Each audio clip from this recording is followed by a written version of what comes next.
Cashing in on the Bitcoin boom. Interest in the virtual currency has surged since the banking crisis in Cyprus. But is it a realistic substitute for hard cash, or is it a bubble about to burst? This is Inside Story.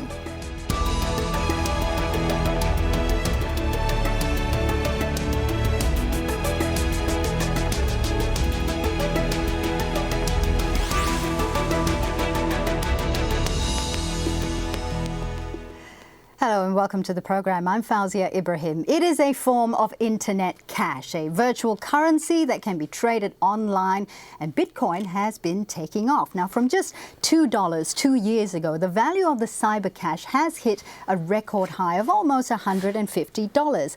The financial crisis in Cyprus has driven many people to seek out alternative homes for their cash. Some investors in the Mediterranean island nation stand to lose up to 80% of their savings as part of strict conditions attached to a $13 billion bailout. And there are fears other countries could suffer the same fate. It's shaking consumer confidence in traditional banks and adding to a surge in trading in these so-called bitcoins. So let's find out just exactly what they are. Well, the virtual currency has been around since 2009, launched by an anonymous online community. It's out of reach of any government or central bank, and because bitcoins are effectively stateless, they cannot be taxed, frozen, or easily traced. As a virtual currency, bitcoins can, in theory at least, be used and exchanged anywhere in the world. And it's because of all this that there's concern, too, about the use of bitcoins in activities like drug dealing and gambling. Then there's its vulnerability to cyber attack. Now, on Wednesday, online services and exchanges dealing with Bitcoin did come under sustained cyber attacks. Now, it led to the value of Bitcoin to drop by almost 20%. Now, it is thought that the hackers may have been trying to manipulate the prices, forcing them down, buying up cheaper coins and waiting for the value to climb back up again.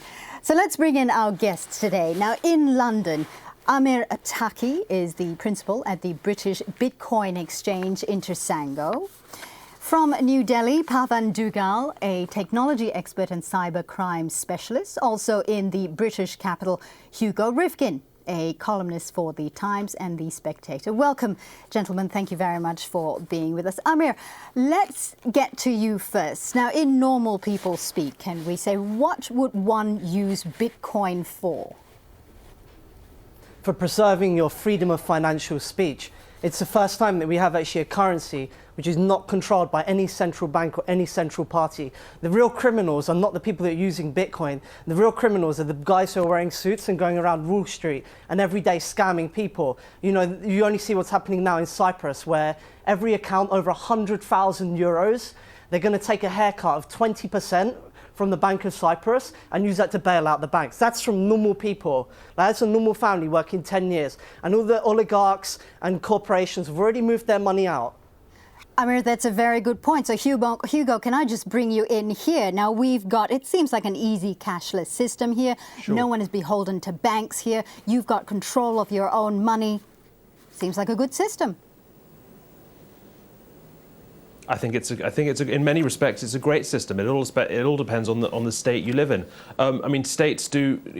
We can certainly argue that states do malign things with our money. The thing that worries me slightly, and I'm certainly not anti-Bitcoin. I find it's a very exciting technology. But the thing that worries me slightly is the states always do good things. Also do good things with our money. States, they give us hospitals, they give us police forces, they give us stability. They provide us with property rights would not exist without the state. Without property rights, without property rights, someone could come into our home and take our bitcoins at gunpoint anyway. So I worry about a future. It may not be the Bitcoin future, but a future in which states have no power in which to raise taxes, because I think that will leave us all the much poorer in our lives. You're talking about a possible state of anarchy. Is that what you're trying to say? Amir, what would you say to that? I'm saying it's going to happen. You know, we have 3D printers already, and there's a guy in the US who's 3D printing guns. So the question is not a question of like, whether that will happen or not. It's something that's going to happen. You know, we're at the forefront of this huge technological change, which is coming to the culmination right now. And the thing is actually, people in general are good. People who say this stuff, they're questioning, saying, well, I don't think people are good in general. I think if you empower the general population of society, you're empowering mostly good people. And technologies like Bitcoin, I love hospitals, and schools are important for society. And we can create that with Bitcoin, but we can have publicly funded good without a central authority.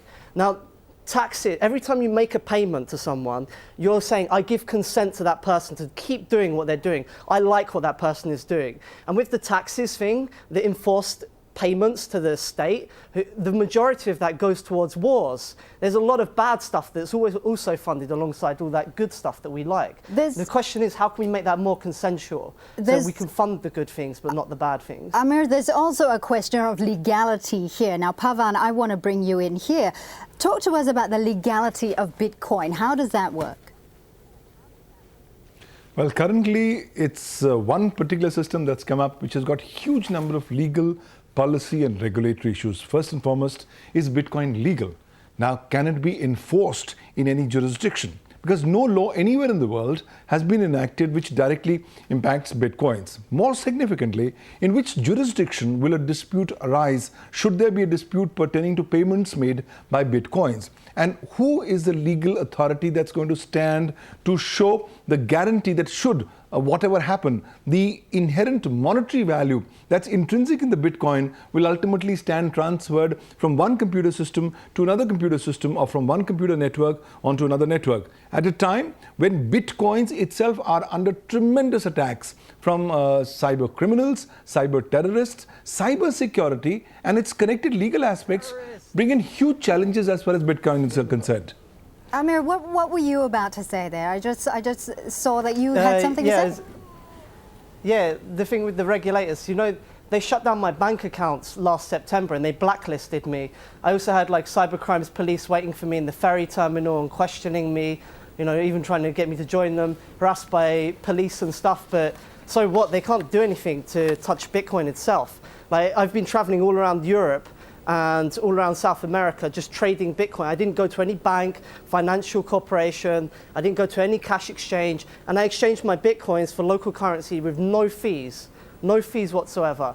This is not some theoretical concept. It's $1 billion economy. It's here now, it's working. We have charts, graphs.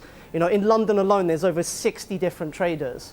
It's actually a working economy. Well, it's really powerful stuff, anyone could go on the internet, get set up with Bitcoin right now, start accepting payments within 5 minutes from anywhere in the world, doing business with anyone in the world. Iran, Ethiopia, Kenya. PayPal blocks access from over 60 different countries alone. And Visa and MasterCard and PayPal have an effective monopoly, so they do whatever they want. They block access to political organizations like WikiLeaks or Mega Upload, yet they keep serving neo-Nazi websites or the KKK. It's clearly political. Well, there's something that I would like to add in here, which is that the nation states are clearly watching, because ultimately Bitcoin is nothing but data and information in the electronic form. And different national legislations across the countries are already covering data and information in the electronic form. So it's only a question of time before nation states come in and say, hey, to stop it? It's well, they're going working. To say, it's working. The question is, they will want to come in and have their own pie share. They would want to say, come on, give me my pie of the share. Let me take this pie and use it for proper public good purposes or whatever. If everyone that's not how it works, but that's what the nation states want to go. Nobody can stop them. It's just working. It's here now. People are doing it. And it's just going to grow, and it's growing more powerful every day. Well, Hugo, can I just bring you into this discussion? I just want to quote something you said in one particular article. You said that this was always a political project, not an economic one. Just expand on that for us. Well, it's exactly what we were talking about. It's about removing control of wealth from countries and from banks. It is about individual liberty. So much of what the internet does in its transformational power on society, in its revolutionary power on society, really is about individual liberty. Bitcoin is really the point at which the internet does for banks what Napster and the likes did for the music industry. It's an incredibly empowering tool for individuals. However, as I said before, what troubles me is the point that there are some aspects in which we are not at our most powerful as individuals. There are some aspects in which, as individuals, we need some protection. your guest was just talking about traveling around the world, trading Bitcoin for local currency. I think that's wonderful. I think it's great you can do that, particularly if people who are in a country where it's hard to get the currency out of the country. That's fantastic. However, I'm interested in what would have happened if he'd been in, say, Brazil, and he'd made a deal to swap some Bitcoin for local currency, and someone had reneged on that deal or had defrauded him in some way. I'm interested in knowing what his recourse would have been and whether he thinks it's good that he wouldn't have had one. Amir? What would you say to that? Yeah, there was a guy recently who posted on the internet that he went to do a Bitcoin trade and someone robbed him of like $80, you know, and there were there was a guy and he just sent to him 1 Bitcoin, like right there, repaid what he had stolen off him. And there were lots of comments saying, oh wow, this is awesome, this is amazing. And one comment I liked said, this is what I like about Bitcoin the most, the micro-philanthropy, because when everyone is sharing, it encourages others to share. So the way to solve this money issue, you surely can't believe that the whole world is going to function on that basis. The whole way to solve it is not to say we need stronger authorities. It's to say that we need to empower people. You know, we need to say that people can form their own networks of trust. You know, that people can share amongst each other on the internet. The internet has a big problem right now. How can we fund a lot of this infrastructure? You know, like you see advertisement, that's not going to last forever. You know, the Wall Street Times is shutting itself off behind a paywall, you know. We need to actually have something that works, and PayPal just doesn't cut it, you know. It's got massive problems. But ladies and gentlemen, but I would like to say that, look, today we are at very early days. It has begun in 2009, it's 2013.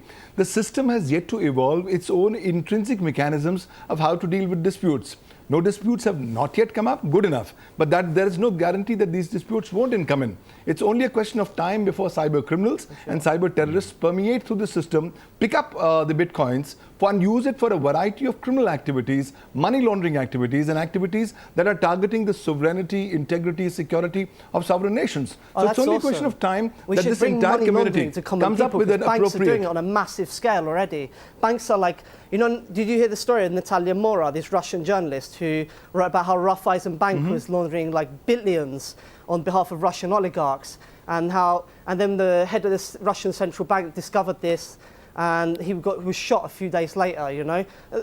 Banks and big guys in corporate are laundering money all the time. They already have that there.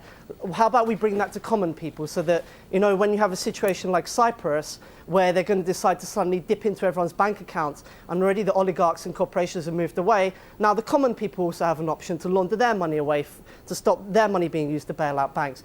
You know, money laundering is happening already. It's not a difficult thing to do. It's happening on a massive scale.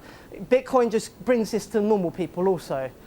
Hugo, you know, what were you about to say? The thing they say about taxes, Amir, thank you very much. But let's just go to Hugo. Now, Hugo, you were going to pick up on a point. Yeah, I fear that Amir is making a false dichotomy between normal people and corporations. What happens when you empower normal people with unfettered power, with no compulsion towards any form of responsibility, is that they turn into corporations. I mean, all this is doing. I mean, this is blowing apart existing structures, and there's a lot of good to that in many cases. But what it does is it frees up the development of new existing structures that are much less fettered and have the capability to act in a much more malign way. So do you really believe that we would have had the Age of Enlightenment, the scientific revelation, the Age of Reformation, if we had a surveillance state everywhere, monitoring our every moves, thoughts and feelings? You know, the whole point is that we have a surveillance state which is stopping every one of those things society to grow.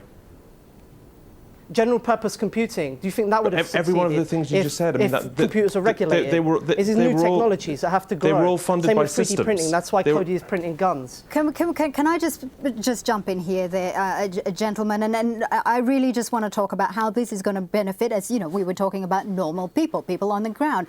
It just seems that Bitcoin seems to be out of touch, or it just seems that it's not accessible to people on the ground. But so how do you actually get hold of a Bitcoin? Well, really, there are two ways, and both are a little complicated, so bear with us here. Now, first, Bitcoins can be bought through online exchanges using real currency. Now, a user account is set up, and Bitcoins are then credited to an electronic encrypted wallet. And then there's what's known as mining, and in short, your computer helps out the Bitcoin network with things like transactions and security. Now, the rewards are for an individual are slim, but groups can combine their computing power and share the profits. Now, Amir, I want to bring you in. This sounds really like it's something for an elite group of people.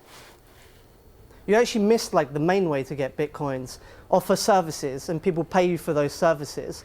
And there's also another way, like meet with people and trade Bitcoins. You know, actually the Bitcoin infrastructure, you just put it into two boxes, but it's actually like many different things that will differ in various ways. There's no one way to get Bitcoins. It's actually proper economy. It's like saying, oh, there's one way to get euros. You go to the bank. But no, there's also people and cash exchanges and businesses and everything. It's a pure proper economy, you know? Now, we've been getting plenty of reaction from you on our Facebook page. Flint O'Neill Fernandez says central banks have just started resorting to demand management monetary policies properly. A mass move to Bitcoins would be awful. Brendan Sullivan tells us anything that takes power away from central banks is good in my book. And Nandra Amer adds, we can trust the system, but not the hackers. Pavan, I want to bring you in here, Pavan. She mentioned hackers. We did see Bitcoin's website getting hacked on Wednesday. Talk us through security here. How secure is investing in Bitcoin? Well, when you look at technology, the technology is pretty much secure. In fact, when you look at public key cryptography, these are very secure technologies. But then goes an old dictum that nothing is hacking proof. Well, it could take you a lot of time, but technically everything could be potentially hacked. But be that as it may, currently it's pretty much secure for you to go and invest in Bitcoins. The problem is you'll have to be alive to the accompanying risks that could potentially be visiting you. Internet has made geography history. In this boundaryless space, these Bitcoins are nothing but digital denominators of value.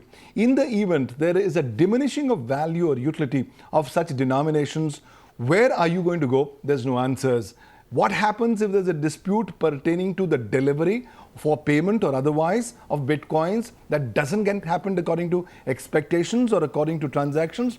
You are going to be in a pretty much no man's land, because the concerned legal issues have not yet been worked across. And while this community has done remarkably well to come up with such a huge, vibrant economy, which is something like a miniature parallel to the real world economies, the fact is a lot of homework needs to be yet done by this entire community in terms of providing efficacious, effective remedies for redressal mechanisms should there be disputes.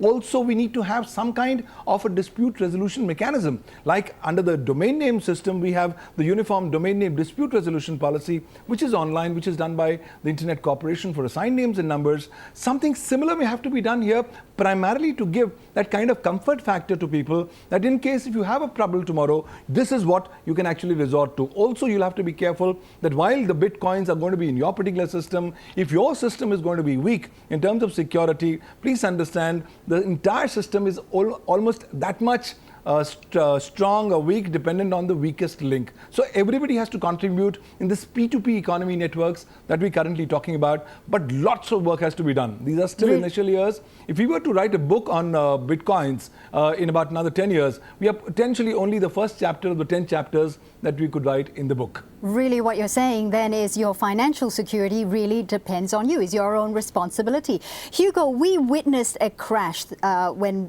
Bitcoin was hacked on Wednesday. Now the value went down from $147 US to $108 US, and now it's climbing back up again. But it's not that big a crash. But does that mean that Bitcoin has arrived now as a reputable, trusted currency?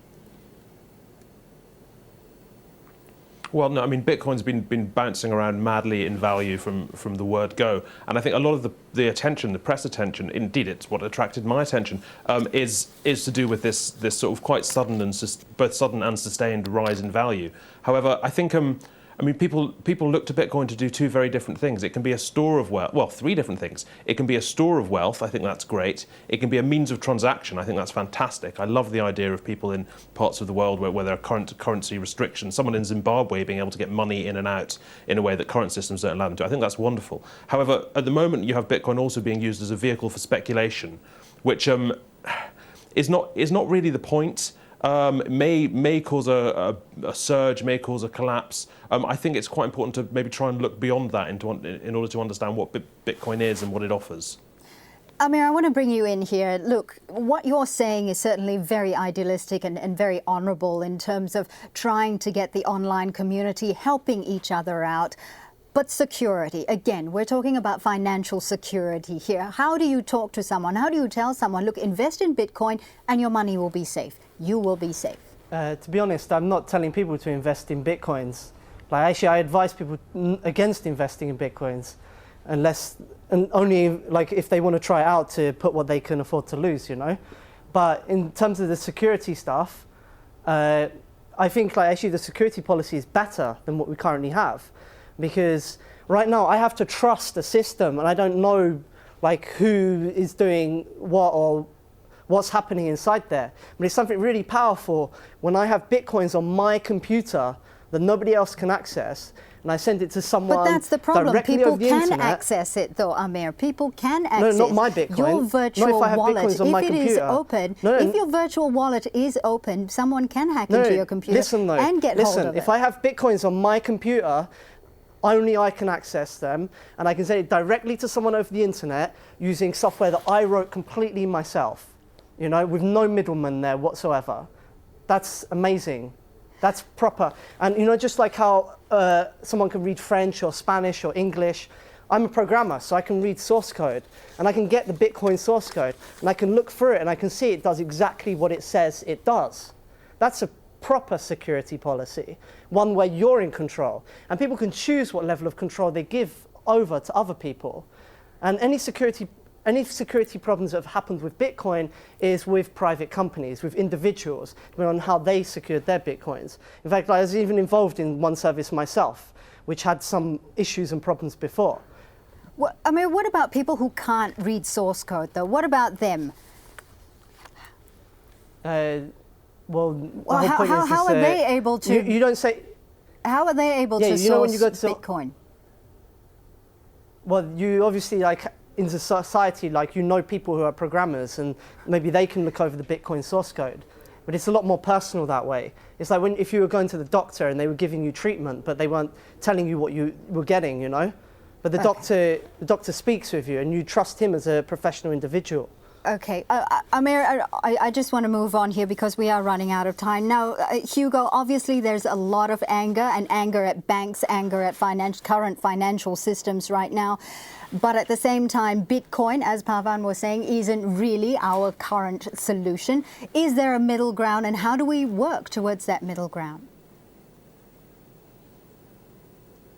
Well, I mean, I think one of the interesting things at the moment is I'm pretty sure the financial institutions are paying a lot of attention to Bitcoin. I'm sure some of them are probably doing very well out of Bitcoin. I'm sure in many respects it's being treated as just another thing for the people in the city to trade in and make a killing out of. I mean, I tend to think of Bitcoin in a slightly sort of John the Baptist type way, as in it's the thing that comes first.